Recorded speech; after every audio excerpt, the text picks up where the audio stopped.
Pessoal, gostaria de confirmar se o som está bom, se vocês estão me escutando bem, o som está ok. Só aguardando o Newton. Estão me escutando?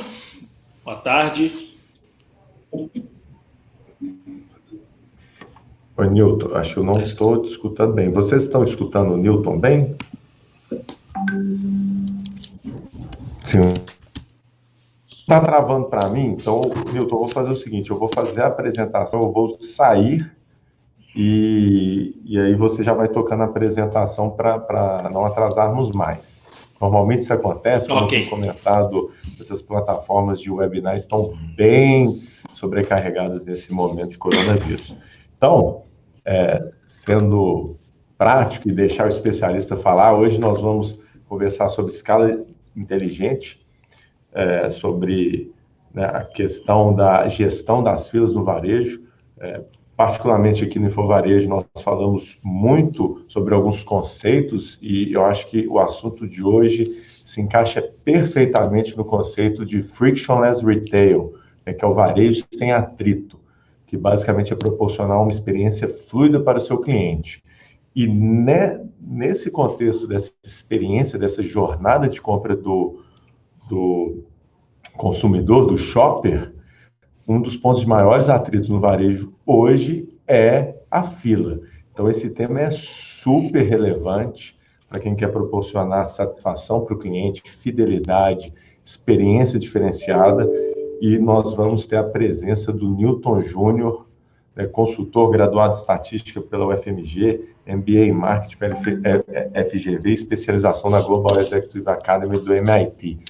Ele é líder de projetos de gestão desde 2008 na Aquila, né? Tem vasta experiência aí com várias metodologias. Esteve conosco já no InfoVarejo falando sobre gestão por categorias. Foi um webinar sensacional, né?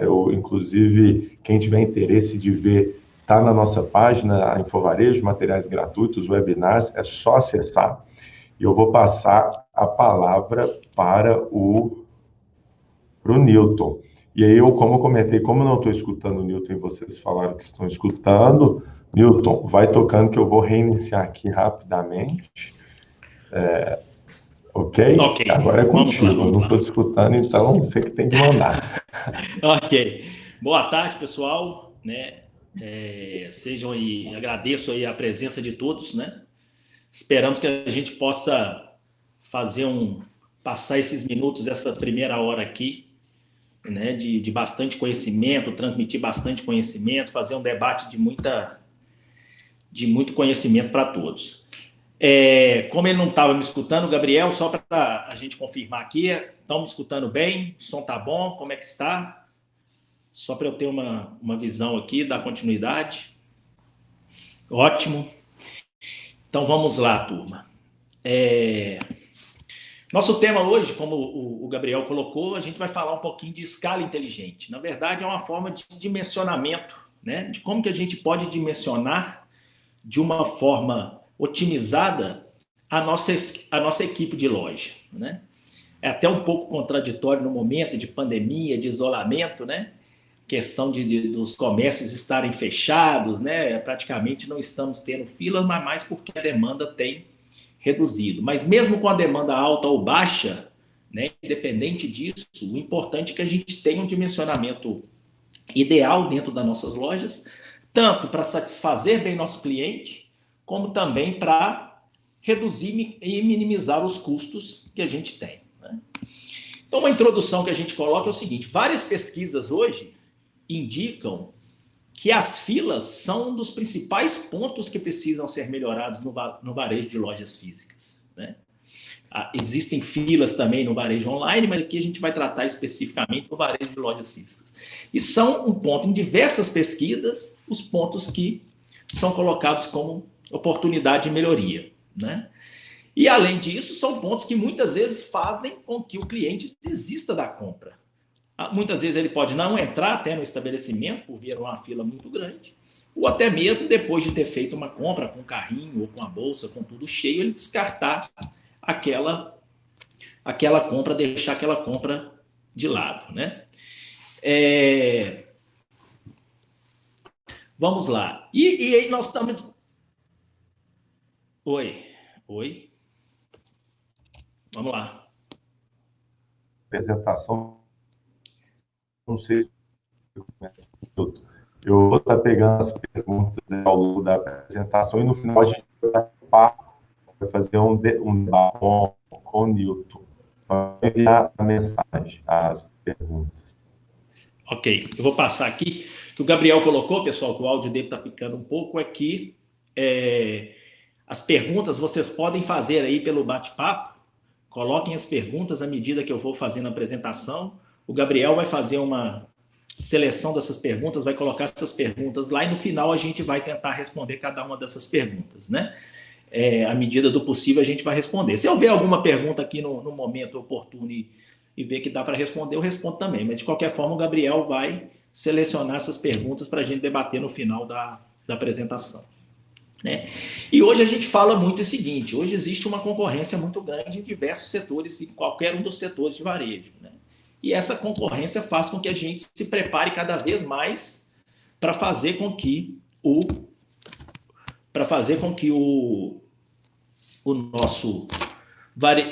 nossa loja tenha um atendimento de excelência para os nossos clientes. Né? A gente fala um pouquinho disso. Só que nada adianta a gente ter uma excelência em atendimento, com poucas filas ou até mesmo um atendimento cortês, se eu aumento muito o meu custo, né? Então, o grande diferencial está nesse ponto, ou seja, como que eu consigo proporcionar uma experiência de compra satisfatória para o meu cliente, minimizando meus custos. Então, não posso ter nem excesso de filas, mas também não posso ter uma produtividade baixa por excesso, de repente, de mão de obra, de pessoas atendendo. A gente vai tentar debater um pouquinho sobre isso.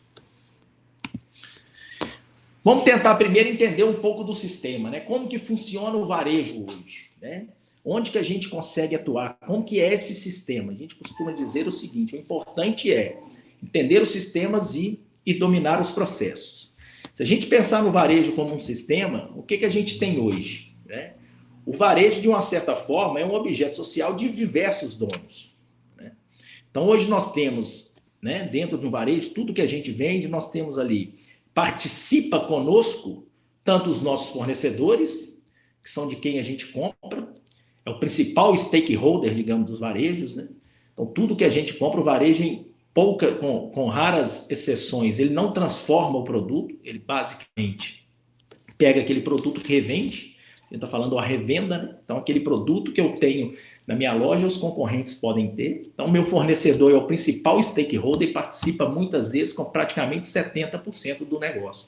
Ou seja, de cada R$100 que eu vendo, 70% se deve ao custo da mercadoria. Né? Nós temos as entidades de classe que impactam no nosso negócio, são órgãos reguladores, entidades de classe, sindicatos. A gente vai falar um pouco disso, porque a gente está falando de escala, a gente está falando de pessoas, a gente está falando de dimensionamento. O sistema bancário, financeiro também, muitas vezes a gente precisa de dinheiro, seja para investimento, né? E às vezes, na pior das hipóteses, seja para capital de giro. A gente está vendo aí um momento crítico que a gente que o varejo está passando, né, com muitas lojas fechadas, baixa demanda, redução drástica no faturamento. Isso tem feito com que as empresas busquem capital de giro, porque as empresas hoje não têm praticamente um mês de fôlego de saldo de caixa e os bancos têm segurado ou revisado isso. Nós temos diversos concorrentes, né? Todo varejo tem diversos concorrentes, desde os pequenos aos grandes do setor. A gente atende todas as classes, né? Por mais que a gente esteja direcionado, um determinado varejo esteja direcionado para uma classe social específica, de maior ou de menor poder aquisitivo, mas muitas vezes, não necessariamente 100% é isso. Temos todos os tributos que precisamos pagar, né? Ao governo, seja federal, estadual, e temos nossos colaboradores, com quem nós também temos que honrar a folha, digamos assim. Então, se a gente olhar de uma certa forma, de uma forma geral, pegar fornecedores, sistemas bancários, sistema financeiro, tributos, concorrentes, agentes reguladores, são basicamente stakeholders que fazem parte do processo que a gente tem pouca influência sobre. A A gente não consegue mudar uma lei, por exemplo, de um órgão regulador. A gente não consegue mudar uma lei para reduzir ou aumentar, ou reduzir um determinado imposto, né? A gente pode ter um incentivo a alguma coisa, mas isso foi determinado pelo governo. A gente não determina os juros que a gente quer passar para os bancos, né? Então, se a gente pensar, onde que está o diferencial no varejo? Onde que a gente tem que atuar e que a gente tem mais poder para atuar? É aquilo que foge um pouco disso, que são os outros custos, as outras despesas, né? Então, falando um pouquinho, a gente tem uma forma de atuar também, que é o seguinte: dentro desse ponto, nós temos 3 pilares importantes, que são pessoas, processos e tecnologias, né? Como a gente está falando de dimensionamento, de escala, a gente está falando muito de pessoas. Muitas vezes a gente está numa determinada loja, um determinado varejo, e a gente depara com o quê? Um funcionário que atende muito bem, um outro que não atende muito bem, um que é mais ágil para prestar um determinado serviço, um que é menos ágil, e assim sucessivamente. E a gente tem forma de minimizar isso. Seja, no primeiro momento, identificando o perfil adequado daquela pessoa. Então, muitas vezes eu tenho um colaborador que não é que ele não serve para mim, mas ele de repente serve para um outro setor, para uma outra função, né? É importante que tenhamos os padrões muito bem definidos, né? Dentro de uma loja, principalmente, o que cada um tem que fazer. Muitas vezes eu gosto de comparar com, claro, respeitando as particularidades, mas comparar com um chão de fábrica, onde a pessoa tem exatamente aquele padrão para cumprir. Então, na hora que eu chego para pagar uma determinada compra, que eu coloco os produtos e vou discutindo esses produtos ali, vou colocando esses produtos, tem todo um padrão. Como que ele passa no BIP, se acontecer algum equívoco, como que ela tem que fazer, como que ela fecha aquele caixa, e assim sucessivamente, né? E para esses padrões, né, funcionarem bem, eu preciso do treinamento e acompanhamento das pessoas dentro disso. Paralelamente a isso, o que os varejos têm feito, né? Tem diversos tipos de produtos, de processos, digamos assim, né? Então, hoje tem varejos que você vai e encontra fila única, alguns são filas por caixa, alguns usam o caixa rápido para poucos itens, né? Caixas prioritários, seja para idosos, seja para grávidos, seja para qualquer outro ponto, né? Ou até mesmo ver alguns caixas prioritários para clientes de fidelidade, assim sucessivamente. Alguns usam senhas de atendimento, tem todo um processo de retaguarda atrás, seja para a pessoa que está como fiscal de caixa, seja para uma pessoa que está ali ajudando na embalagem, assim sucessivamente, tudo para tentar melhorar o fluxo daquela fila, né? E em termos de tecnologias, também temos diversas coisas sendo lançadas todo dia no mercado para buscar agilidade no que tange essa questão do atendimento. Seja o leitor de papa-filas, ou seja, quando você está na própria fila, alguém vem e já passa ali aquele leitor quando você tem poucos produtos e automaticamente você já vai com a conta, isso não precisa ser feito lá no caixa. O próprio self-checkout, que a gente tem visto bastante aí em algumas lojas. O Scan and Go, né? Que é, ou seja, você entra numa loja automaticamente, quando você pega aquele produto, ou você, de uma certa forma,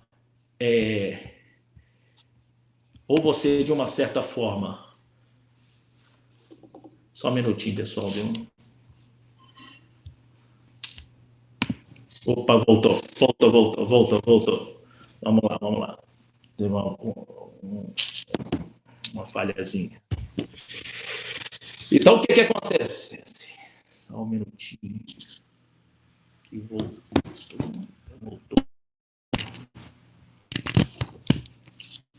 Estão me ouvindo? Estão me ouvindo? Ok? Voltou normal? Ouvindo normal? Então vamos lá. Desculpe aí, mas tem uma interferênciazinha aqui do telefone ter tocado. Então tem diversos outros pontos, né? Eu estava falando do Scan and Go, que no caso é quando você praticamente pega o produto e coloca no carrinho ou na bolsa, alguma coisa, automaticamente já se identifica que você está levando e você sai né? Na Europa já tem usado isso muito, você sai da loja e a partir do momento que você sai da loja, aquilo ali já vem para a conta do seu cartão de crédito. Então isso também facilita muito. Mas tirando essa parte de de tecnologia, como mais a gente pode fazer, né? Esse que é o grande ponto. Como eu disse lá na parte de entendendo o sistema, para a gente voltar um pouquinho, vamos falar um pouquinho do DRE do varejo, que está muito relacionado com aquilo que eu falei. A gente praticamente hoje não tem como atuar em diversos pontos, né? Eu falei que nós não temos ação sobre o governo, que define os impostos, não temos ação sobre o sistema financeiro, que define a taxa de juros, temos uma ação, de repente, restrita sobre o nosso fornecedor, né? Muitas vezes a gente consegue uma negociação diferente, mas é a mesma que ele muitas vezes dá para o concorrente. Às vezes a gente tem um ponto, mas a gente nunca sabe se está melhor ou pior do que o concorrente, então a nossa ação é restrita. Ou seja, para cada R$ 100 que eu busco no mercado, praticamente me sobra 6, 7 no final. Né? Depois de eu pagar meus fornecedores, pagar meus colaboradores, pagar meus custos, minhas despesas, praticamente sobra 6, 7, podendo chegar a 10, 12, quando se tem uma boa prática. Quando a gente fala nisso, a gente está falando basicamente de que onde que a gente consegue atuar de uma forma maior? Aqui, ó, nas despesas. Aqui, de uma certa forma, a gente controla. Esse controle é basicamente todo nosso. É aqui que a gente consegue controlar. Tem ação praticamente 100% sobre esses custos. E quando a gente fala desses custos, qual que é o principal deles? O principal custo, nesse caso, são as despesas com o pessoal. Então, 50% daquele bloco, que representa em torno aí de 20 e poucos por cento de tudo que eu movimento, se deve à despesa com o pessoal. Né? Se deve com despesa de pessoal. Ou seja, se eu estou falando que aonde eu posso atuar, que eu tenho total ação sobre 100%, ou seja, eu gasto se eu achar que devo ou não. 50% desse gasto é de pessoal, de uma certa forma eu tenho que levar uma lupa para isso. Eu tenho que ter uma visão importante para isso. Né?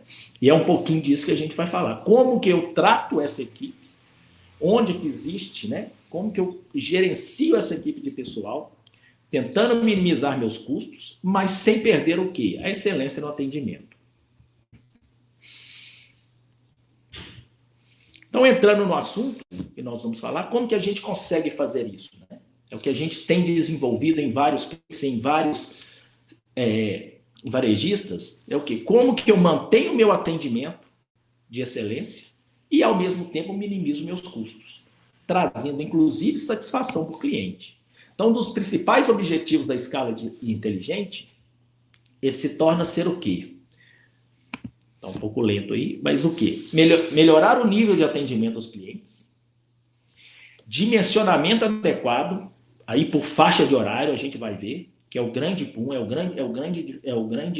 grande questão, o grande X da questão é por faixa horária. Nós temos picos diferentes, demandas diferentes, né? Por hora, por faixa horária. Aumentar a produtividade consequentemente e até, por que não, melhorar a satisfação dos funcionários. Né? Você imagina um funcionário que de repente está entrando, de repente não tem praticamente demanda nenhuma, está ali no caixa, ou está no açougue, ou está atendendo a padaria, ou está atendendo um cliente que entrou na loja, né? Um vendedor, o que quer que seja, e não tem quase ninguém. E de repente tem muita gente, então ele fica praticamente ali perdido e muitas vezes perde uma venda por causa disso.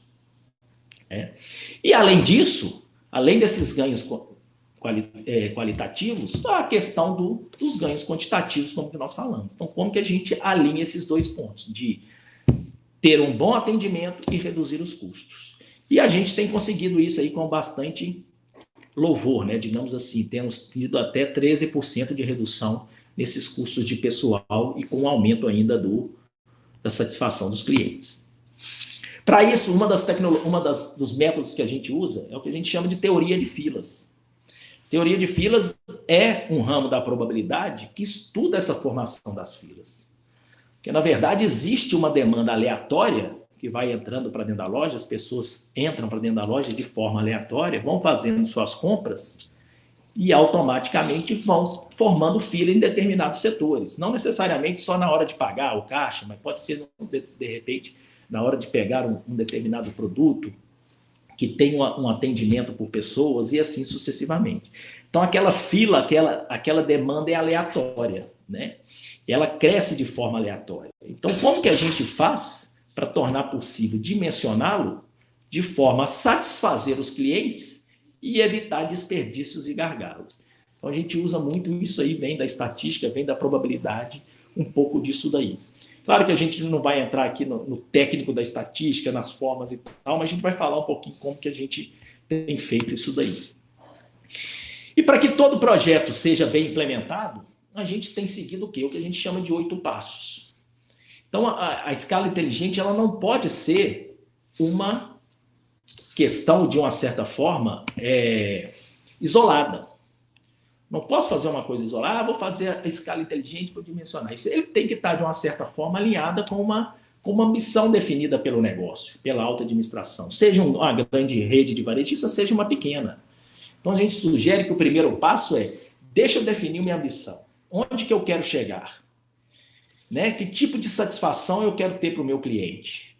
Né? Eu estou disposto a investir quanto para ter essa satisfação do meu cliente? Qual que vai ser esse meu diferencial? Ao ter essa satisfação do meu cliente, o que impacta na minha receita, no meu resultado? Né? Então, praticamente aí, como eu aumento a satisfação dos meus clientes sem aumentar de forma significativa ou até mesmo reduzindo meus custos. Né? Então, preciso, claro, reestruturar meus processos de atendimento, preciso fazer análise dos meus custos de pessoal, tenho que formar meus colaboradores, deixar eles muito bem treinados e ter, consequentemente, treinados em excelência em resultado. Para que isso seja bem executado, a gente costuma falar que um segundo passo define uma governança dentro da sua empresa. Quem que vai tocar esse projeto? Quem que vai ser o sponsor desse projeto? Né? Se a diretriz veio do presidente, se a diretriz veio do dono, se a diretriz veio de um diretor ou até mesmo de um gerente, né? Essa pessoa, em tese, é que vai governar esse projeto. Mas é preciso ter um líder, que é aquela pessoa que vai fazer a coisa acontecer. Aquela pessoa que vai abrir a porta, que vai acompanhar, que vai fazer a coisa acontecer. Paralelamente a isso, é importante que a gente tenha uma pessoa do lado financeiro, como um árbitro, né? Como um árbitro, digamos assim. Que é aquela pessoa que é o seguinte, não, realmente isso que foi feito gerou essa melhoria, seja na satisfação, seja em termos de custos, né? E paralelamente, quando a gente está apoiando a esse processo, a gente entra com o quê? A gente tem todo um suporte metodológico por trás, aí por parte do Aquila, né?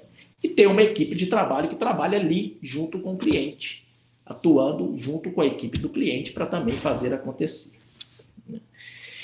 Uma vez a gente definida a nossa ambição e montado o nosso time que vai, de uma certa forma, trabalhar, a governança, não necessariamente só o time, mas a governança, é importante que a gente comece a pegar algumas evidências. Então, vamos levantar nossas informações, nossos números, vamos ver nossos processos e ver como que está esse processo nosso, quanto que eu estou gastando, quantas pessoas que eu tenho por setor, como que está isso. Porque, em tese, o que a gente imagina? Para eu ter um faturamento maior, eu preciso ter mais clientes. Para eu ter mais clientes, em tese, eu tenho que ter mais colaboradores. Mas quando eu tenho mais colaboradores, muitas vezes eu tenho mais custos. E isso, de uma certa forma, impacta na satisfação do meu cliente. Né? Então, como que eu giro essa roda aqui, de certa forma, visando aumentar a satisfação do cliente, porém, sem aumentar esses custos? A gente muitas vezes depara com o quê? Tem alguns indicadores que a gente faz hoje dentro do varejo, que a gente chama de produtividade, que é o quê? Quanto que aquela loja fatura por funcionário? Quantos reais ela fatura por mês por funcionário? Então, muitas vezes a gente depara com lojas da mesma rede, ou até mesmo comparando concorrentes, com diferenças significativas. Lojas que faturam muito mais por funcionário do que outras. O que isso quer dizer? Se uma loja fatura aqui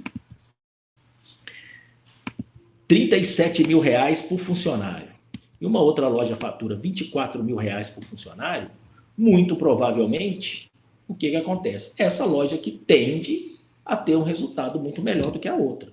E o que ela faz de diferente? Digamos que as lojas podem ser comparáveis, né, gente, em termos de tamanho, de público, de mix. O que pode acontecer? O que essa loja, de uma certa forma, faz diferente aqui? Se ela está faturando bem para o funcionário, duas coisas. Ela consegue trazer mais receita com aquele mesmo atendimento e, muito provavelmente, tem a satisfação do cliente, porque se não tivesse também não faturaria. Né? Então, esses dois pontos aí. Ainda nas evidências, quando a gente, né, vamos dar o exemplo aqui agora do quê? Do exemplo do caixa. Por quê? Nós vamos ver que é onde tem o maior número de pessoas, muitas vezes, né, na maioria dos varejos, é onde tem o maior número de funcionários alocados dentro de uma loja. Claro que a gente tem um gerente, a gente tem os repositores, a gente tem as pessoas de atendimento, mas lá no caixa, no pagamento, muitas vezes é onde a gente tem mais gente hoje. Né? Então, a hora que a gente olha, pensando numa fila, no processo de uma fila, o que a gente vê? A pessoa entrou na loja, fez a compra, colocou no carrinho, na bandeja, onde quer que seja, e chega até o caixa, que é o primeiro ponto. A hora que ela chega até o caixa começa a bipar os seus itens. Finalizou esse bip, vai para o que a gente chama de pagamento. Uma vez feito o pagamento, ele praticamente sai ali, embala e vai. Aqui, a gente considera, dentro dos estudos que a gente tem feito, esses dois processos aqui como alguns processos que são etapas críticas, que é onde a gente pode, de uma certa forma, melhorar e trabalhar. E é importante saber como que isso está funcionando. Existem várias tecnologias hoje voltadas para isso, para agilizar o atendimento, para agilizar o BIP, para fazer um fechamento mais rápido e assim sucessivamente. Então, como exemplo aqui, o que a gente tem feito? A gente vai no campo, vai até as lojas, é importante medir quanto tempo que se gasta automaticamente para esses dois processos. Porque aqui eu tenho uma entrada que eu não controlo praticamente, e eu quero que essa saída aqui, ela seja o mais rápido possível. Então, entre esses dois processos, o que eu tenho? É aqui onde eu tenho contato com o meu caixa. Então, a gente tem feito aqui um exemplo de um de nossos clientes, que a gente tem feito o quê?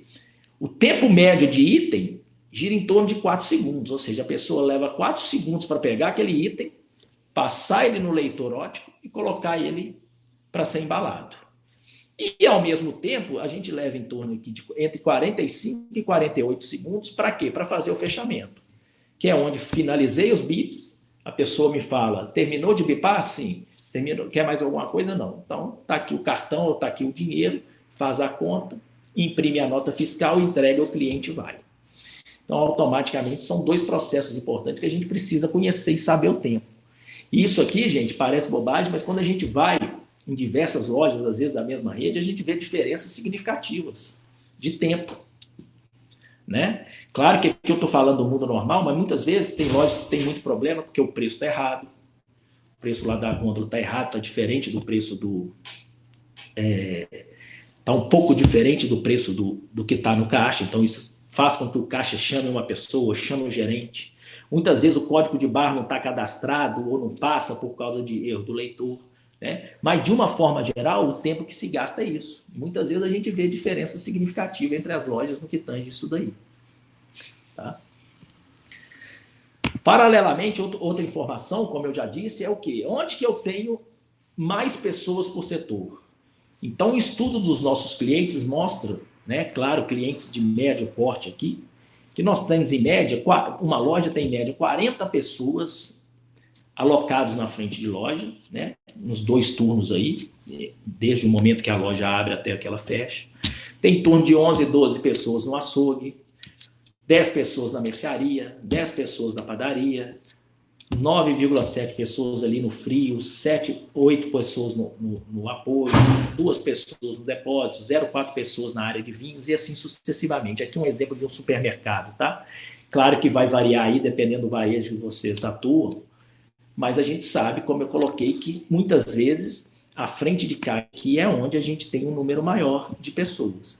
Mas tanto aqui, açougue, todo lugar que tem o não é só autosserviço, que eu tenho um atendimento, seja no açougue, seja numa padaria, seja onde que for, é importante a gente trabalhar isso daí, porque eu tenho contato. Então, ali, se eu evitar as filas, muitas vezes a gente entra no supermercado, que é o exemplo que eu estou dando aqui, a gente depara com uma fila, por exemplo, na padaria, muitas vezes no açougue. Isso tudo vai desestimulando o seu cliente. Se a fila está muito grande, às vezes ele defende, eu vou comprar lá perto de casa mesmo, eu vou fazer isso, vou fazer aquilo. Isso automaticamente vai fazendo com que a gente vai reduzindo isso daí. Outra análise importante, que é importante a gente saber, isso aqui entra muito forte no trabalho que a gente vai mostrar aqui, é o quê?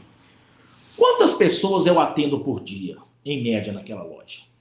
É o que eu estou chamando aqui de número de cupons. Quantos cupons ou clientes atendidos eu tenho por dia da semana? Vocês concordam que se uma loja abre de domingo a domingo, ou de sábado a sábado, o que quer que seja, automaticamente, durante os dias da semana, a demanda é diferente. Muitas vezes, segunda-feira eu tenho menos gente, à medida que vai chegando o final de semana, eu tenho mais gente. Né? Pode ser ao inverso, mas é muito difícil se ter uma demanda similar, alinhada. É mais difícil um pouco isso. Né? Então é importante que a gente saiba como que essa demanda funciona. Quando que eu tenho mais gente, qual o dia da semana. E uma outra informação importante, que aí a gente precisa de uma base de dados mais robusta, né, o que a gente vem chamando aí de Big Data para trabalhar, é quantos itens em média essas pessoas levam. Vocês lembram que eu falei lá no processo que 2 processos importantes são bipar, o BIP, quanto tempo que eu levo para passar o item e quanto tempo que eu levo para fechar minha conta. Então é importante eu saber o seguinte, de cada cliente que vai na minha loja e compra, quantos itens eles compram? Em média, eles levam quantos itens? Para quê? Para eu saber exatamente aquele tempo que eu vou gastar naqueles 2 processos. E mais do que isso, é importante saber que é o gráfico de baixo, não só simplesmente quantos clientes que eu tenho por dia da semana e quantos itens, mas por faixa horária. Porque da mesma forma que a minha clientela ela é aleatória, ela não é igual durante os dias da semana, ela também não é igual durante as horas do dia. Então, a gente pode ter uma demanda maior, muitas vezes, no início do dia, ali, próximo ao horário do almoço, voltando a falar aqui do exemplo, que é o supermercado, como no final do dia, que é depois da hora do expediente de trabalho, que é onde eu tenho, aqui, né, que já ficou mais tarde, mas é onde eu tenho. Então, começo a mapear o quê? Identifiquei onde que é que eu tenho mais gente, mais pessoas trabalhando, muito provavelmente ali eu aloco um custo maior. Como que é meu processo de fechamento da compra, tanto na bipagem como no fechamento do caixa. E como que é meu fluxo de pessoas, ou seja, quantos clientes eu atendo por dia, qual que é essa média de clientes por faixa horária e quantos itens em média esses clientes levam. Né? Então, muitas vezes, quando você quer saber o ticket médio do cliente, muitas vezes vocês devem fazer essa análise, ela é feita dessa base, né? Quanto que eu vendi, dividido pelo número de clientes. Eu vou ter o ticket médio do cliente. A gente está indo um pouco além. Além de saber o ticket médio do cliente, eu quero saber o seguinte, esse ticket médio é composto por quantos itens, basicamente. Vão ter lojas, que eu vou ter, às vezes, lojas concorrentes ou da mesma rede, que o cliente vai ali, por exemplo, lojas de centro, de bairro, geralmente, o que acontece? São lojas que tem muito movimento, mas a compra é pequena. Lojas de bairro ou lojas de shopping, muitas vezes, falando de supermercado, talvez eu não tenha tanto movimento, mas uma coisa é certa, as compras são mais compras maiores, às vezes semanais, mensais, e assim sucessivamente. E isso impacta na quantidade de itens. Então, quando uma pessoa chega numa fila para fazer o pagamento, se ela tem 1, 2, 3 itens, o tempo que eu vou gastar para atender ela é 1. Se ela tem um carrinho cheio, o tempo é outro. Só que basta isso aqui para a gente definir uma escala, eu saber quantas pessoas vão, por faixa horária, quantos itens elas compram. Só isso é suficiente para definir uma escala? A gente vai ver que não. Isso aqui são informações importantes para a gente ter, porém, existem os outros pontos, que muitas vezes estão ligados à nossa CLT, né? Consolidação das leis trabalhistas, que são, por exemplo, qual a jornada de trabalho possível? Horas extras, quanto que me custa uma hora extra? Vale a pena ou não vale? Acordos e convenções coletivas, o que eles determinam? Compensação de hora extra, né? Banco de horas, descanso semanal remunerado, como que funciona? Como que tem que ser o horário de almoço, ou o horário, ou intervalo interjornada para o café, né? Eu posso ter um funcionário que ele é multitarefas ou não. A legislação permite. De repente eu tenho um caixa que faz um trabalho de caixa em uma determinada hora, mas hora que tem um movimento menor, eu consigo tirar essa pessoa e ela fazer uma outra tarefa. Isso é possível ou não? Então, são outras diversas variáveis que a gente tem que identificar para bolar o nosso plano. Então, uma vez a gente feito todo esse levantamento, conhecer os números, identificar os nossos números, conhecer bem aqueles números, seja de quantidade de clientes, itens por clientes, por faixa horária, onde eu tenho mais colaborador, onde eu tenho menos, conhecer sobre as leis, sobre as leis da CLT, ter tudo isso definido, é hora de eu montar meu plano. Né? Então, a gente entra no outro passo que a gente chama, que é o quê? A produtividade. Então, eu determino um plano de trabalho, né? Onde eu vou pôr minhas ações. O que eu vou fazer? Vou definir minhas regras de cálculo, que a gente vai ver aqui. Como que eu vou calcular minha demanda? Como que eu vou calcular minha escala? Eu vou definir um cronograma de implementação. Onde que eu vou implementar primeiro? Eu vou fazer um piloto ou não vou? Eu preciso elaborar uma ferramenta de controle ou não? Eu preciso definir um novo padrão de atendimento ou não? Como que, de certa forma, eu vou conduzir isso daí? Preciso treinar depois meus colaboradores nos novos padrões? Eu posso fazer isso? Né?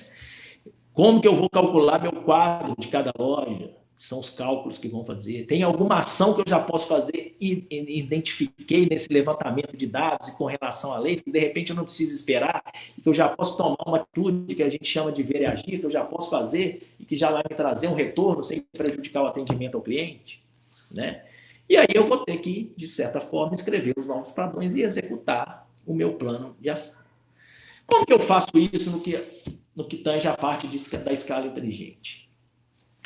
Então, uma vez que eu tenho posse das minhas evidências, eu conheço meus números e as leis, é hora de ir para o campo e começar a implementar os pilotos. Né? Então, a gente vai dar um exemplo aqui para vocês entenderem como que isso pode ser feito e como que a gente calcula isso daí. Né? Primeira coisa é definir o seguinte, qual que é a produtividade máxima, aquela base zero que eu preciso, que eu posso ter para atender o cliente daquela loja.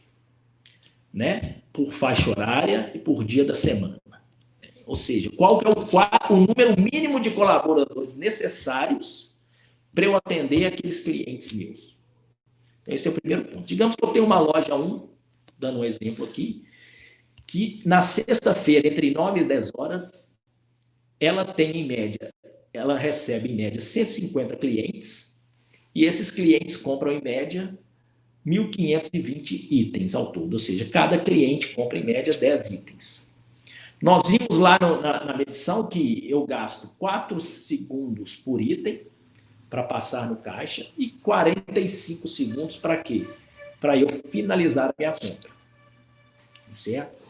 Então vamos pensar, se eu tenho 150 clientes finalizando a compra, só de finalização da compra eu vou gastar 113 minutos com esses 150 clientes. São 150 clientes vezes 45 segundos, eu tenho 113 minutos. Eu tenho 1.520 itens. E eu gasto para passar cada item em torno de 4 segundos. Então, eu vou ter mais ou menos aqui mais 102 minutos. Ao todo, eu tenho aqui 215 minutos para atender 150 clientes. Então, a hora que eu divido esses 215 minutos por 150, eu tenho aproximadamente a necessidade de ter 4 pessoas. Na hora que eu faço essa divisão, eu tenho praticamente, porque eu vou ter que atender essas pessoas vou ter que atender essas 150 pessoas e vou gastar 215 minutos para fazer isso. Só que eu tenho só uma hora, só tem 60 minutos para fazer isso. Na hora que eu pego esses 215 divido por 60, eu tenho praticamente 3, alguma coisa, a gente arredonda, eu tenho 4 funcionários. O que significa isso? Que nesse exemplo específico, nessa faixa horária, nesse dia da semana, se eu for usar minha produtividade máxima, eu vou precisar de que cada colaborador atenda, em média, 37,5 clientes por hora. né, com um tempo de atendimento de 1,6 minutos, ou seja, 96 segundos por cliente. Então, se eu tenho 4 colaboradores atendendo 37, vai dar justamente os 150 pessoas aqui que eu preciso atender em 1 hora. Então, preciso de 4 colaboradores para atender essas 150 pessoas no período de 9 às 10.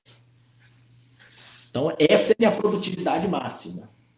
Se eu tivesse que atender essas pessoas, aqui eu não estou falando se vai dar fila, se não vai, se essas pessoas chegam por volta de 9h30, 9h50, né? O nível de detalhe que a gente chegou aqui foi de 1 hora. E nessa 1 hora eu tenho que atender 150 pessoas.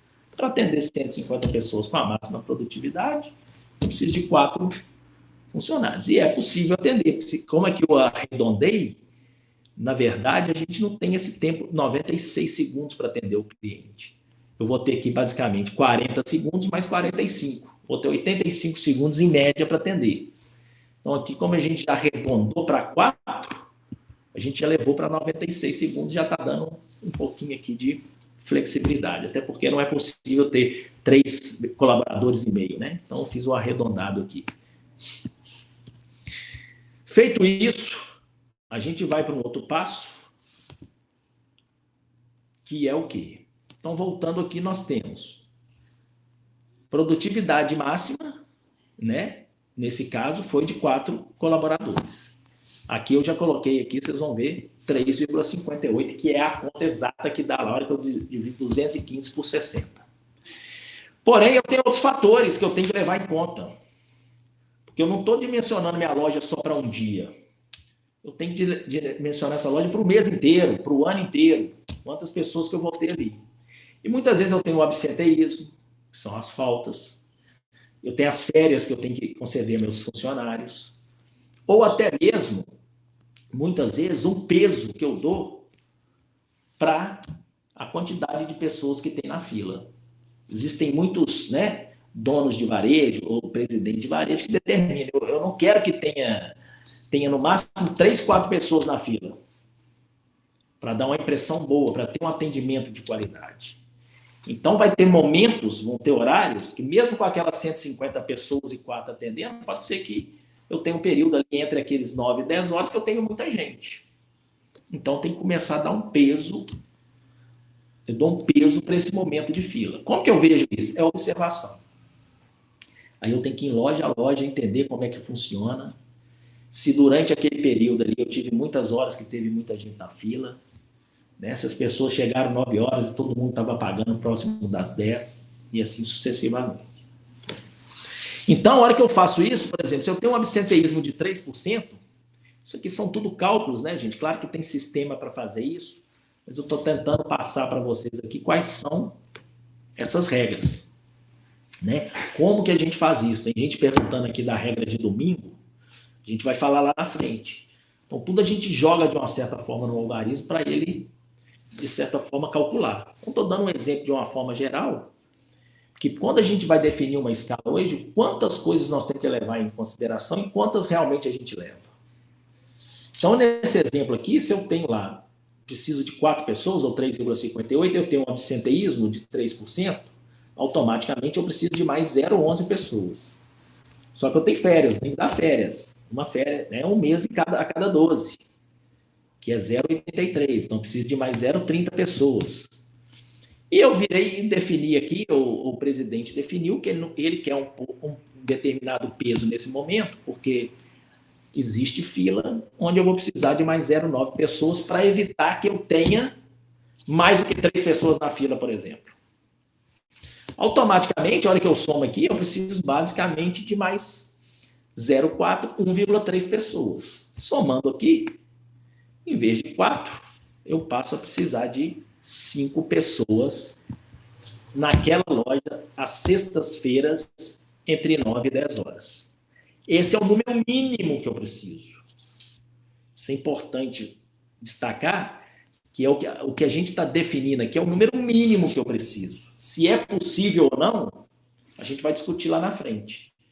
Inclusive com relação aos intervalos de almoço, aos domingos, tudo que está sendo perguntado aqui. Então, esse é o número mínimo.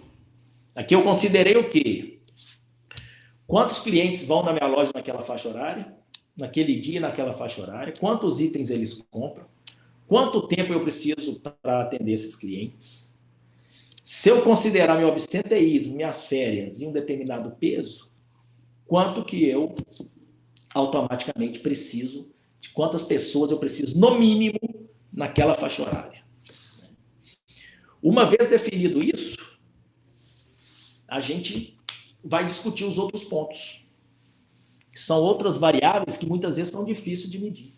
Aqui está um pouco pequeno, talvez vocês não enxergam bem, mas é o quê? Uma vez definido o número mínimo de colaboradores por faixa horária, é preciso agora definir a escala do dia. Porém, tem várias outras variáveis. Vamos citar aqui, por exemplo, qual que é o intervalo mínimo que eu tenho que ter? Muitas vezes pode ser de 1 hora. Qual que é a minha interjornada mínima? 11 horas. Minha jornada de trabalho naquela cidade é de 44 horas semanais. O máximo trabalhado por dia pode ser quanto? 9 horas. Não posso passar de 9 horas. O máximo de dias consecutivos trabalhados são 6 dias. A pessoa não pode trabalhar 7, ela tem que trabalhar 6 e folgar 1, no máximo. O máximo de tempo trabalhado sem intervalo está aqui, 6 horas. Né? Além disso, é proibido, por exemplo, trabalhar mais que 2 domingos seguidos. Pode ser uma outra característica. O domingo trabalhado, eu preciso ter uma folga na semana. Né? O intervalo não pode ser no início da jornada. Então, ou seja, não pode ter um intervalo para café no início da jornada. E uma outra coisa importante é a variação da demanda nos diferentes dias do mês. Então, eu fiz uma análise aqui, falei que sexta-feira eu recebo 150 pessoas naquela faixa horária, mas pode ser a sexta-feira do início do mês e a sexta-feira do fim de mês, ou do meio de mês. Isso também varia. Então, existe um intervalo aí, que a gente chama de intervalo de confiança, existe uma variação que tem que ser considerada também. Porque não tem como eu fazer uma escala para a primeira sexta, para a segunda, para a terceira e para a quarta sexta diferente. O que a gente está propondo aqui é que a escala seja a mesma. Então, as perguntas que estavam sendo feitas aqui, o que a gente tem que fazer? Aí que entra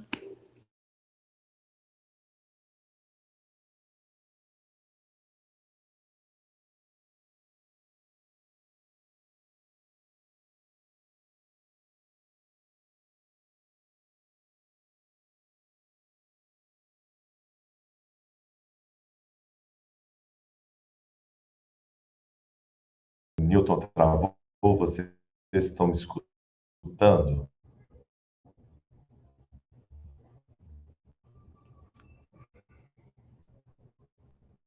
Travou também. A Catarina respondeu que sim, só para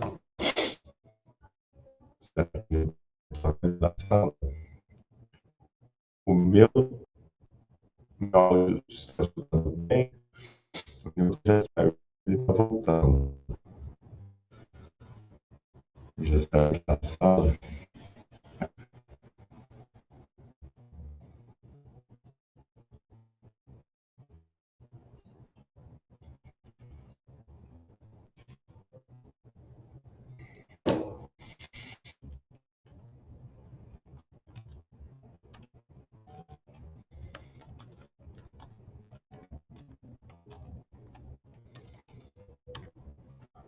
Ok.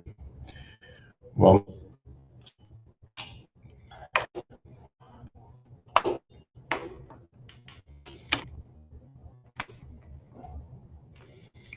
Melhorou, pessoal? Também não, ainda está travado. Travou. Eu estou falando com o pessoal para eles aguardarem, mas todo mundo está travando. Beleza.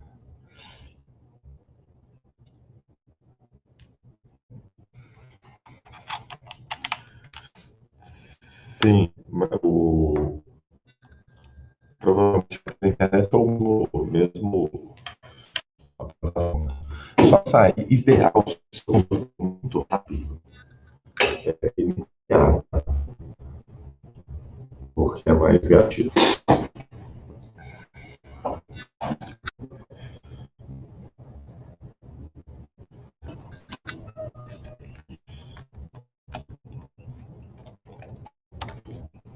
Ah, voltou, cara.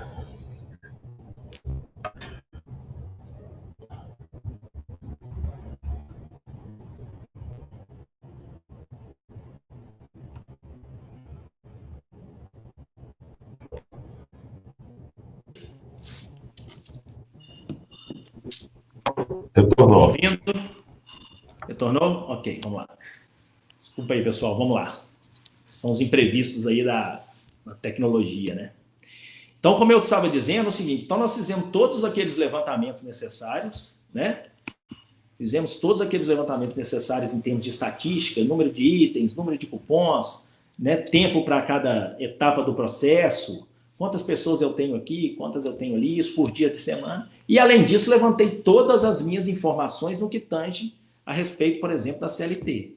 Qual que é o meu intervalo mínimo, qual que é a minha interjornada mínima, jornada semanal, mínimo de trabalho por dia, mínimo de horas trabalhadas por dia, folgas aos domingos, quando que eu tenho que ter o descanso ou não. E, além disso, eu estava falando do quê?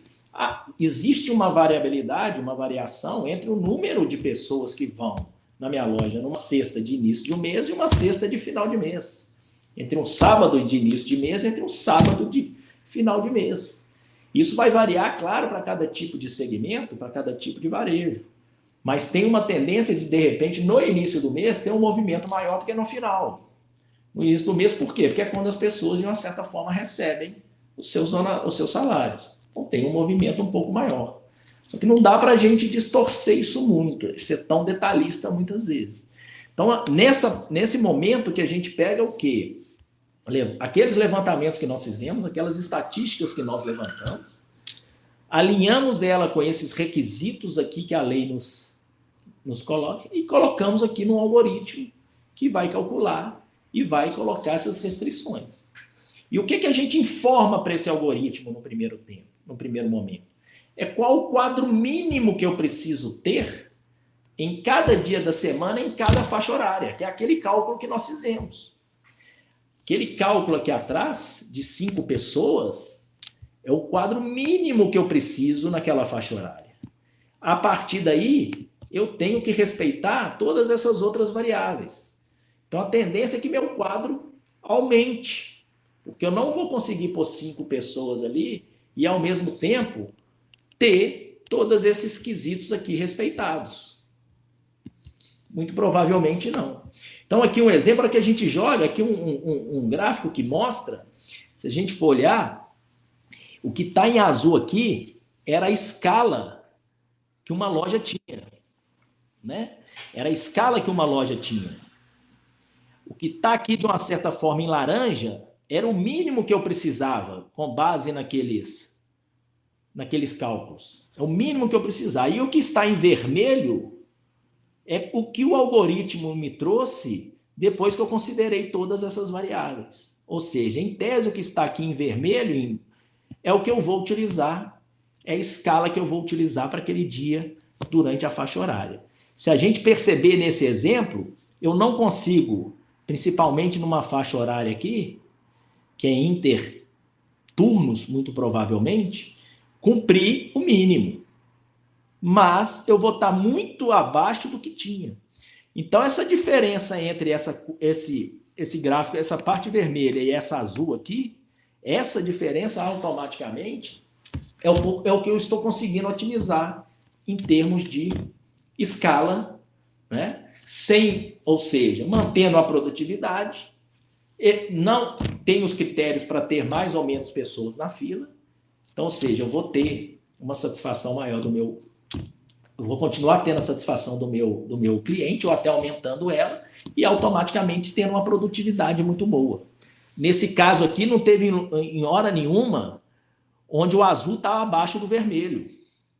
Mas em alguns casos isso acontece. Ou seja, muito provavelmente, quando eu tenho um resultado que o azul está abaixo do vermelho, quer dizer que naquela hora, muito provavelmente eu tinha uma fila relativamente alta. Porque eu tinha pouca gente para uma demanda maior. Certo? Então, automaticamente, eu tenho esses pontos. Então, de uma forma geral, esse é o plano que a gente tem que montar. Então, se a gente fizer uma volta aqui, a gente fez todos aqueles levantamentos, de estatísticas. Claro que isso vai variar, tá, gente? Mas o importante é que existem alguns pontos que são importantíssimos a gente conhecer. Primeiro é a nossa demanda, a demanda da nossa loja. Quantas pessoas eu atendo? Né? São perguntas que muitas vezes a gente faz e as pessoas não conseguem responder. Muitas vezes nem mesmo o gerente da loja. Muitas vezes ele sabe o ticket médio, sabe um ou outro indicador, mas na hora de interpretar isso, fala assim, cara, quantas pessoas você atende aqui na sua loja por dia? Muitas vezes ele fala 2.000, 3.000, 4.000. Mas qual horário que é mais cheio? Ele fala no final do dia ou no início do dia. Mas no nível de detalhe específico que a gente precisa ter para montar uma escala eficiente ou uma escala inteligente, muitas vezes não se tem. E além do número de pessoas, eu preciso saber exatamente como que comporta a quantidade de itens que essas pessoas levam. No exemplo aqui, a gente usou a quantidade de itens mínimo, médio. Mas em alguns casos eu posso falar, de repente, numa faixa horária de 18 horas às 20 horas ou às 22 horas, a quantidade de itens médio é maior do que no meio do dia, no início do dia. Eu posso até levar isso em consideração e julgar no meu algoritmo. E um outro ponto que eu tenho que levar, que muitas vezes se leva, mas se faz na mão, são essas variáveis com relação à questão da CLT, dos acordos sindicais e assim sucessivamente. Agora, para que eu faça isso, né, existam outros pontos importantes que a gente destaca na execução de um projeto desse, que é o quê? Primeira coisa, eu preciso ter uma equipe muito bem capacitada para isso. Então, na hora que eu começo a fazer isso, eu preciso ter uma equipe multifuncional. Só uma equipe multifuncional vai me ajudar, porque aqui a gente falou muito de números, levantamentos estatísticos, leis, mas existem os detalhes lá do chão de loja, que muitas vezes é o cara da frente de loja que conhece alguns problemas. Ah, cara, aqui acontece muito erro de preço, né? É que muitas vezes o meu sensor não passa direito, ou meu coisa do cartão de crédito não funciona, eu preciso do POS, e assim sucessivamente. São outras coisas diversas que acontecem no dia a dia, que no primeiro momento o modelo não está pegando, mas que eu preciso das pessoas lá que conhecem efetivamente. Preciso de quem conheça da lei, eu preciso de uma pessoa que saiba e tenha facilidade com números, eu preciso da pessoa que está no dia a dia. Então, só uma equipe multifuncional pode definir um plano que aborde todos os processos. Para que eu não execute um plano, tome uma ação que vai ter uma reação pior, ou seja, que vai desencadear um problema em outro processo. Então, é importante ter essa questão da qualidade. Além disso, uma vez definido esse plano, você colocou em processo de produção, ou seja, começou seus pilotos, é a questão da disciplina. Né? Fazendo uma analogia, não tem um jargão que diz é no acompanhamento que se ganha o jogo. Então, por mais que eu tenha feito todo o meu levantamento, um plano perfeito, se eu não tiver um acompanhamento específico e periódico das ações, da execução, tudo vai por água abaixo. Por quê? Sempre tem um problema que aparece todo dia. Né? Nós temos toda a nossa rotina do dia a dia, sempre tem um problema. O tempo todo a gente está resolvendo o problema. Então, se a gente não focar e ter um acompanhamento, a gente acaba deixando isso de lado e resolvendo o problema daqui, o problema dali, o problema daqui, o problema dali, e o negócio fica do mesmo jeito. Por isso a etapa da governança. Por isso é preciso ter um líder, por isso é preciso ter um árbitro, por isso é preciso ter uma equipe muito focada naquele trabalho, porque ele vale a pena. Né? É um trabalho que é feito com a equipe da loja, praticamente sem investimento, e que vai te dar um retorno, tanto de satisfação do seu cliente, como em termos financeiros, em redução de custos. Então, é preciso ter disciplina. E, claro, uma vez eu tendo a disciplina, eu preciso o quê? Apurar o meu retorno. O que a gente tem conseguido aí, esses anos de trabalho, né, com esses algoritmos? A gente tem conseguido aí cerca de 13% de redução no número de colaboradores das lojas. E dentro das pesquisas que são feitas de satisfação dos clientes, chega até aumento médio aí de 10 pontos percentuais. Ou seja, meu nível de satisfação do cliente aumenta. Principalmente com relação à questão das filas. Né? E até mesmo porque sobra tempo para os funcionários fazerem outras coisas. Então, o retorno é importante. É por isso que eu falei que vale a pena. Ou seja, por que fazer um projeto desse? Porque ele vale a pena. Ele aumenta a satisfação do seu cliente e, ao mesmo tempo, te dá um retorno financeiro. E, claro, como algumas pessoas foram feitas, algumas pessoas fizeram as perguntas, né? Inclusive, tem uma pergunta aqui do Ari com relação ao acompanhamento dos resultados no dia a dia. É isso que eu falei, Ari, é a questão da disciplina. A gente precisa aqui criar formas de acompanhamento, seja diário, semanal, mensal. Diariamente com relação às ações. Hoje eu vou implementar a escala em qual loja? Eu preciso mudar um processo antes de implementar essa escala? O que eu tenho que fazer aqui ou ali? Então você tem aquela equipe justamente para ir. No final do dia fala assim, ó, tinha que executar a ação tal hoje. Foi executado ou não foi? Semanalmente faz um follow-up de tudo que tinha que ser feito. E mensalmente, a mesma coisa. Você vai subindo as esferas ali e fazendo esse acompanhamento. E é importante, como já foi dito, a questão da transparência. No caso aqui, a transparência, a gente está levando para o lado que eu tenho que cumprir as leis. Não adianta eu fazer uma escala muito boa, que vai me colocar menos pessoas ou mais pessoas, melhorar a satisfação do meu cliente, se eu não estiver cumprindo a lei.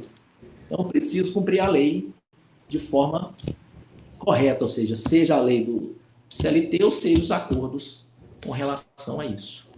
Ok? De uma forma geral, turma, era isso que a gente tinha aí para colocar. No finalzinho ainda vou dar um outro recado, mas vou deixar o Gabriel fazer sua explanação aí. Newton, muito obrigado. Agora eu tenho que testar se todos estão me escutando bem. Vamos lá, eu estou te escutando. Está me escutando? Estou. A gente hoje passou um pouco apertado. Que ótimo, então. Perfeito. Newton, muito legal. Assim, achei bem interessante. Eu gostaria, talvez, de começar... Não sei se você leu todas as perguntas, mas eu imaginei da gente começar com as perguntas específicas da metodologia. Certo. Depois bater um papo, assim, perguntas bem pontuais, depois a gente bate um papo geral. Estou até já selecionando as perguntas aqui. Deixa eu colocar aqui. Teve a pergunta do Rafael Coutinho, né, sobre... Não, desculpa. Não, na verdade, vamos... Que é essa aqui, ó. Qual é o papel do software? Vamos estender software, não só o software, mas tecnologias em relação ao faturamento por funcionário. Bom, o que nós falamos aqui de faturamento por funcionário, né? Na verdade, faturamento por funcionário é quanto que eu faturei, faturo aquela loja dividido pela quantidade de funcionários que eu tenho, né?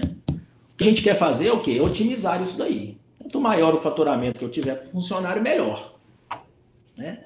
E como que eu consigo isso, né? Nós desdobramos um pouco esse indicador. Na verdade, nem é questão de software e tanto, né?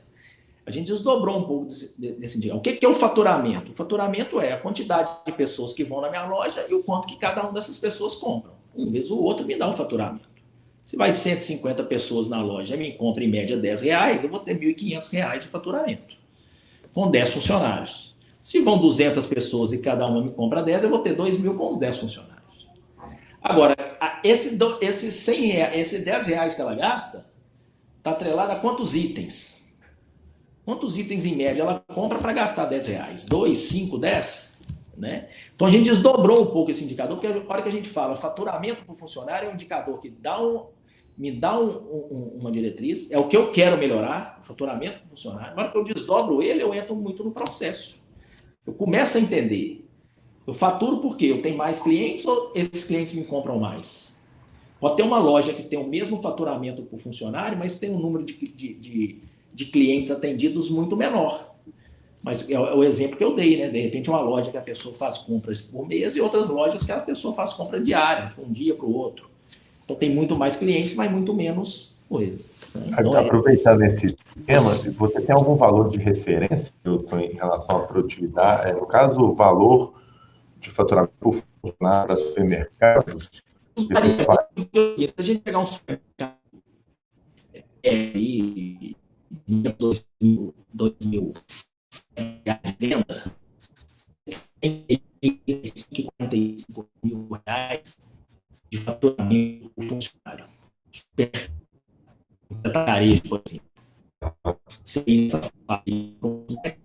Claro, hipermercados vai ser diferente, os mercados do bairro que são menores que vai ser diferente. Então, varia muito. É o quê? Primeiro a gente olha para casa. Deixa eu ver aqui as lojas similares que eu tenho na minha empresa. Tem uma variação muito grande. Uma vez que isso é o mercado, deixa eu olhar para o nosso consumo.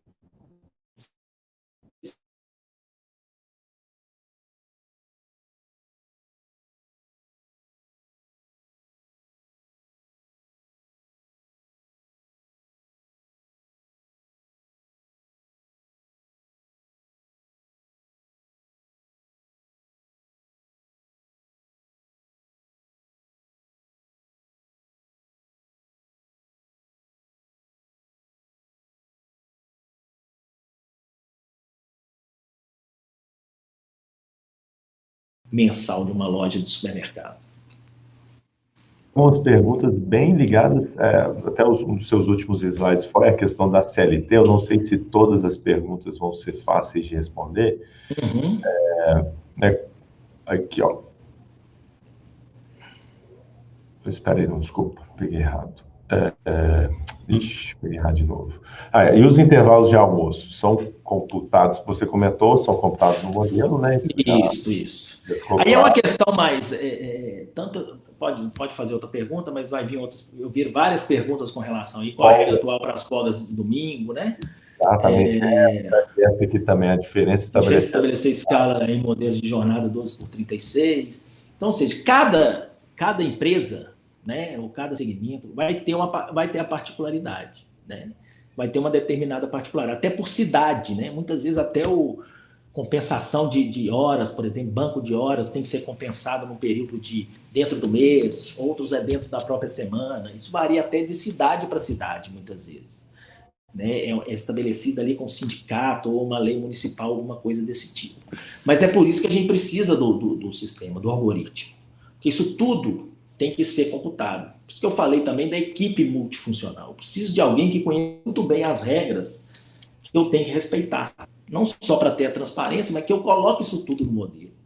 Então, ali no modelo, com o algoritmo, automaticamente ele vai calcular e vai considerar isso tudo. Entendi. O que a gente faz no primeiro momento é justamente definir qual que é a minha produtividade máxima, qual que é o mínimo que eu preciso. Que a partir desse mínimo, o modelo vai aumentando a quantidade de pessoas, mais ou menos, para respeitar essas particularidades aí. Sobre a questão da produtividade, Newton, já linkando com essa pergunta, o tempo médio de itens e fechamento é mais padrão ou sofre uma variação grande entre... Eu falei isso daí na hora que a gente vai medir, que a gente roda diversas lojas, às vezes da mesma, ou lojas de redes diferentes, ou até mesmo na mesma rede, a gente vê grandes surpresas de diferenças. Diferenças que eu digo, se de repente alguém fecha lá em média com 45 segundos uma compra, e numa outra loja ele fecha em 50. Ou que seja 48, igual o exemplo que eu dei ali. Parece pouco, mas 3 segundos por cliente é praticamente um BIP, né? 3 ou 5 segundos por cliente, dependendo da quantidade de clientes que eu tenho no dia, na faixa horária ou no mês, é muita coisa. É uma variação grande. É mais de 10% de variação de 45 para 50. Então, a gente vê isso sim. E muitas vezes está atrelado ao quê? Treinamento. Um padrão que não está bem estabelecido de que eu faço. Ou até mesmo as desconexões que eu disse aí, né? Pode ter uma loja que tem muito erro de preço. O preço da gôndola está diferente do sistema, aí dá aquele problema. Né? Então, são coisas que acontecem com certa frequência. Muitas vezes tem um problema. Eu mesmo costumo ir num varejo aqui, numa rede de hortifruti. Toda vez que eu compro alguma coisa no açougue, o código de barra não passa. Ele tira lá, pesa, me passa. A hora que ele vai passar o código de barra, não passa. A menina tem que digitar. Tem que pegar e digitar. Todos do açougue são assim. Isso tem anos, eles nunca melhoraram esse processo. Então, é tudo que vai gerando ali um certo atraso na coisa. Né? Ainda sobre também essa questão do cálculo, contempla só operadores full-times ou tem ainda, que aí é uma questão até trabalhista, né? Funcionários com outras tarefas que podem... Na verdade, isso é importante. No cliente que nós fizemos isso, nós tivemos que considerar no sistema a questão não de pessoas freelancers, né, digamos assim. São pessoas que não têm horário, ou que trabalham, têm uma carga horária definida, mas fazem um período como caixa em outro período como outra coisa. Isso tem que ver com relação à legislação também, ou até mesmo em alguns momentos. Teve uma pergunta que eu vi aí também, que está relacionada se todos os meses do ano são iguais, né? Sei lá, o final do ano para o varejo é muito forte, então ali eu vou ter que ter uma escala diferente. Vou ter que incrementar alguma coisa naquilo ali, porque o meu número de clientes vai aumentar muito, o meu item vai aumentar muito, então tem que mudar. Aí entra, muitas vezes, eu saio desses full times e coloco pessoas, né, que são freelance, ou pessoas, não digo freelance, né, mas são pessoas que vão trabalhar ali um horário reduzido, isso tudo, se a legislação permitir, são possibilidades que é possível colocar no algoritmo para ele dê essa escala para a gente. Às vezes sábado, muitas vezes sábado, é difícil, né? A gente fala, né? Quem que eu vou trabalhar só sábado ou só domingo?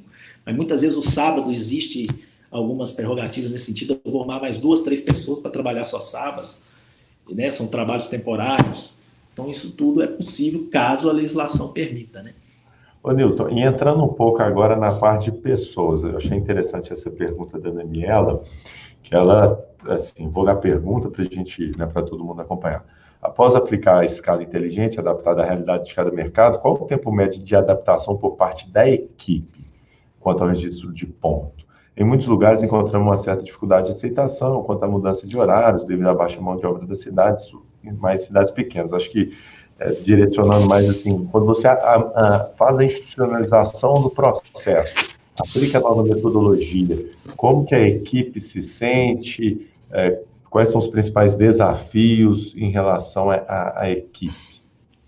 Esse é mais um ponto importante, que é o seguinte, isso é uma pergunta muito inteligente essa aí, porque sempre dá. A gente está mudando o processo e está mexendo com a carga horária ou com o horário das pessoas, né? E sempre que isso acontece, tem uma reação. Isso é inevitável. As pessoas tendem a entrar numa determinada, vamos dizer, zona de conforto, está acostumada com aquilo ali e de repente você vai mudar, né? Então, mais uma vez, a questão da governança e da equipe é muito importante. Você tem que ter pessoas ali, por exemplo, de recursos humanos, você tem que estar muito bem apoiado com a gerência da loja. A gerência da loja tem que estar muito bem consciente, porque senão na primeira reclamação ela fica mais do lado ali do funcionário do que do lado da empresa. E aí o negócio não vai funcionar. Então ele tem que estar enganjado com o projeto, né? E as reclamações vão existir, mas no final o que a gente tem visto é o quê? Que no final fica bom para todo mundo. O próprio funcionário se sente, porque não tem uma hora que ele está muito encarregado, né? Não tem uma hora que ele está com ociosidade. Ele chega ali e faz o trabalho dele, né? Em alguns casos dificulta um pouco, porque como você muda aquela escala, para você não ter que ter muita demissão, muita contratação, alguma coisa nesse sentido. Às vezes uma pessoa que está acostumada a trabalhar na faixa da manhã, você quer colocar ela à tarde. Uma que está à tarde, você quer migrar para de manhã, né? Então, assim, muitas vezes tem esse tipo de resistência, mas tudo bem conversado, com a liderança comprando o negócio, você mostrando os benefícios de uma escala, do atendimento, da qualidade, as pessoas, né, elas tendem aí com o tempo a se adaptarem. A questão do tempo, se é mais ou menos, vai depender muito. Quanto mais engajada essa equipe estiver, né, e a forma de conversar e de convencimento, você mostra. Você não está fazendo aquilo ali para prejudicar o funcionário.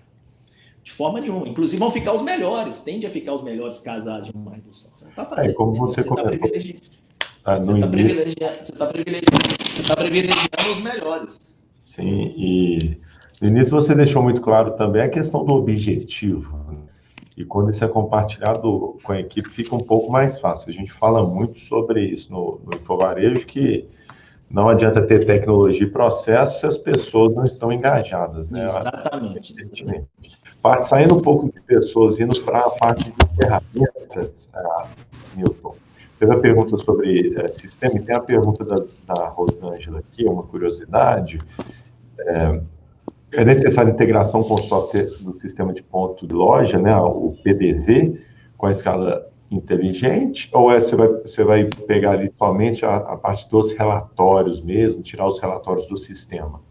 Basicamente. Não é obrigado. pô, não tem obrigação de ter essa interação com o sistema de frente de loja, não. Você precisa das informações do sistema de frente de loja para tirar aqueles dados, né? E aqueles dados ali, de uma certa forma, eles servem não só para a escala, né? Eles são muito úteis até para a gestão como um todo da loja, né? Então, não tem essa obrigatoriedade, não. Você tem que adaptar, né? Colocar aquela escala ali no ponto para que as pessoas batam o ponto. Mas é importante você ter aquela informação naquele nível de detalhe, né? Porque quanto maior o nível de detalhe, mais assertivo você é na definição da escala. E assim, Newton, partindo um pouco já para o final do nosso bate-papo, algumas perguntas estão bem específicas e vieram depois, até depois o Newton provavelmente vai deixar os contatos dele, e-mail, quem quiser enviar uma pergunta. Mas uma coisa que eu percebi bastante, Newton, foi a orientação a dados, né? Que isso é uma tendência em relação até à transformação digital das empresas, né? De ter decisões orientadas a dados.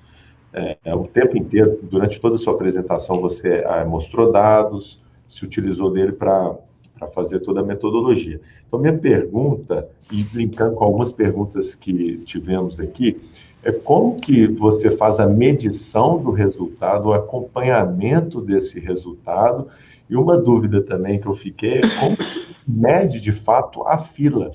Seria por amostragem? Tem alguma metodologia, algum tipo de tecnologia, enfim? Como que é feito isso? Isso. O primeiro levantamento que a gente faz é aquela medição dos tempos, né? Isso aí vai ser você tenta pegar uma amostragem maior possível, não em termos de quantidade, mas que cubra todos os dias da semana e todas as faixas horárias. Que você tem aquilo ali, todas, de repente, lojas com perfil diferente, né? Então, a primeira coisa que você faz é isso daí. Com relação à fila que eu falei, muitas vezes é observação mesmo, seja por câmera, que muitas vezes é filmado, inclusive a fila é um local que tem muita câmera.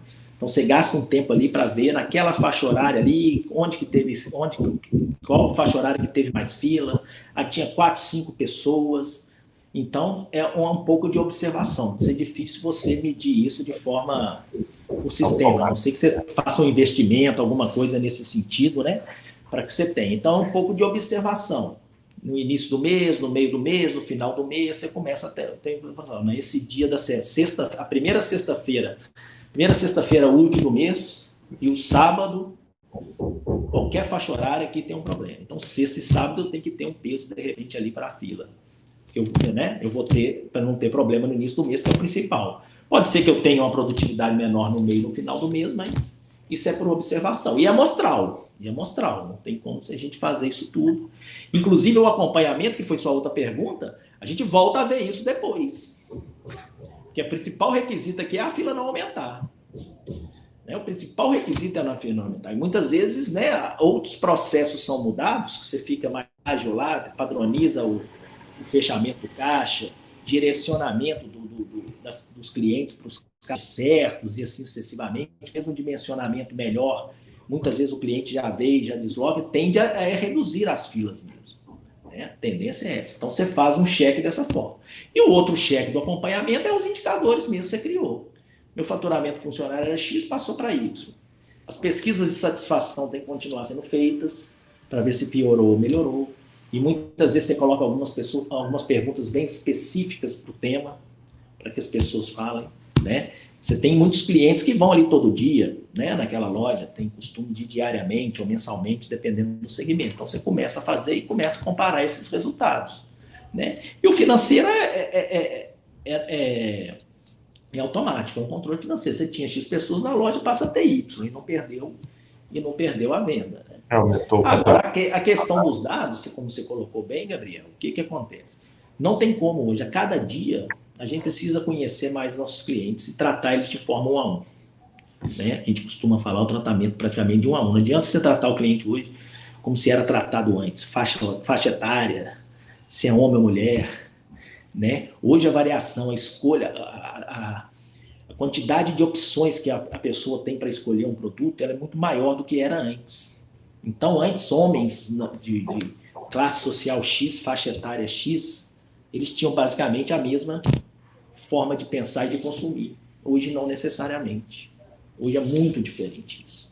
E só com a análise de dados mais detalhada que você consegue pegar aí. Isso a gente vai ver muito lá na frente, depois que acabar esse processo de pandemia. Porque os clientes, a gente não sabe como é que vai ser, né? Mas assim, eu vou cada vez mais ter que encantar meu cliente. O cliente hoje está experimentando alguns produtos, algumas marcas e algumas lojas que ele nunca comprou antes, pela dificuldade que ele está tendo. E outros modos de compra, né? Isso aí foge um pouquinho do assunto, mas é um pouco Não, mas eu acho isso. bem interessante um ponto que acabou que nós não conversamos tanto. Eu estive na NRF esse ano em Nova York. Você comentou sobre algumas tecnologias que podem ajudar. E, inclusive, a gente vai lançar um vídeo essa semana ou a próxima sobre meios de pagamento no varejo. Uhum. Eu fiz um vídeo, né, do processo de scan and go, bem interessante, bem fluido, self-checkout. Normalmente aqui no Infovarejo a gente recomenda também a utilização de tecnologia nesse momento crítico, né? Basicamente, o básico bem feito é muito importante. Então, software de ponto de venda que não trave, que seja fácil de usar. Você comentou sobre a questão dos cadastros da loja estarem prontos, né? Quem implementa aí gestão de clientes, tem um processo fluido. Eu tive uma experiência recente de baixar o aplicativo do supermercado e na hora de chegar na boca de caixa não aplicar o desconto, ter que chamar gerente, aí travou a fila. Exatamente. E linkando com o que você falou sobre o comportamento do cliente, nós estamos muito mal acostumados pela conveniência que a experiência de compra online nos proporciona, né? Proporciona. A gente não tem fila. Então, para as gerações mais novas, isso é algo que vai ficar cada vez mais crítico, né? Mais crítico. A turma mais nova não espera nem comercial na televisão, porque tem Netflix. Quem vai explicar para ele esperar na fila? É a mesma pessoa aí que você falou, né? É uma pessoa. Então, esses são alguns pontos. Newton, esse ponto que eu acho que esse ponto, é que eu acho que esse problema que nós estamos vivendo agora vai acelerar. Essa curva de compra por internet, compra online, vai acelerar muito agora. Porque, né, você pode pegar aqui, no caso, nossa base aqui, Belo Horizonte, você pode pegar aí às vezes a gente tinha costume de fazer compras por internet, tinha alguns varejistas aí que até referências, né, nesse ponto, tinham a venda. Se você for fazer uma compra hoje, você precisa esperar 2, 3 semanas para receber o produto. Ou seja, não estavam preparados para tanta demanda. E tem gente fazendo compra por internet que nunca fez antes. E está vendo a conveniência que é e que é do mesmo jeito. Então, isso vai acelerar essa curva. Mais um motivo para você encantar seu cliente na hora que ele entra na loja. E quem já fez o dever de casa vai sair na frente. Ô, Newton, eu vou deixar você fazer as considerações finais, voltar aqui para a apresentação. E depois eu vou encerrar. Fique à vontade. Pode tocar.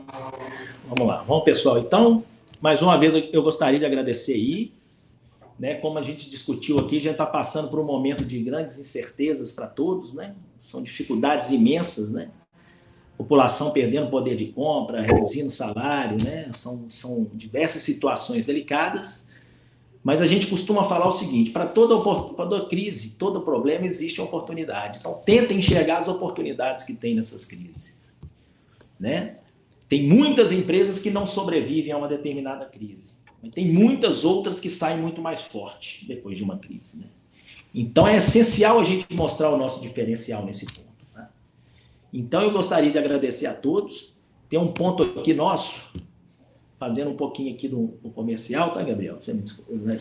A gente tem um treinamento que chama de Programa de Excelência no Varejo. Ele é um treinamento que fala muito da cadeia como um todo, né? Como que eu aumento minha rentabilidade do setor sem perder a competitividade. Então, a gente fala desde o processo de comprar, como que eu compro bem, como que eu recebo o meu produto, armazeno, distribuo e vendo. Então, a gente passa, de uma certa forma, pela cadeia essencial do varejo. É um treinamento de 16 horas, que vai acontecer pela primeira vez aí de forma online, de 4 a 8 do 5, tá? Para os participantes aqui, a gente está concedendo um desconto aí na ordem de 50% para quem queira participar, entre 4 e 8 do 5, tá? Tem um scan aí para vocês pegarem ou então fazerem contato conosco, que a gente vai conceder esse desconto, né? Quem quiser meu contato, meu nome é Newton, com NEW, colocar aqui para vocês colocarem. Meu e-mail é newton.junior, o meu nome é @aquila.com.br, tá? Vou escrever aqui para vocês de repente. Bota no newton.junior. De qualquer forma, pessoal, nós vamos compartilhar com o Newton a lista de participantes, então eu vou enviar um e-mail para vocês também.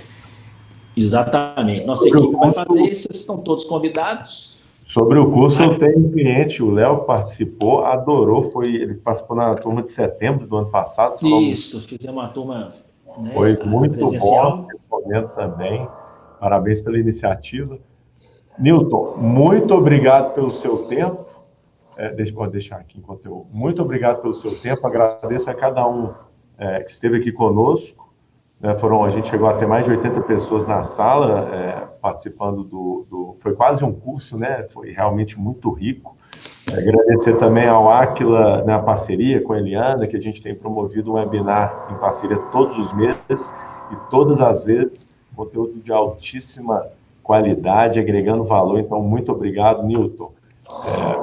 Eu que agradeço, Gabriel, mais uma vez aí, pela parceria com a Infovarejo, né, e espero que tenhamos atendido as expectativas aí. Como sempre, pela nossa parceria, estamos à disposição aí.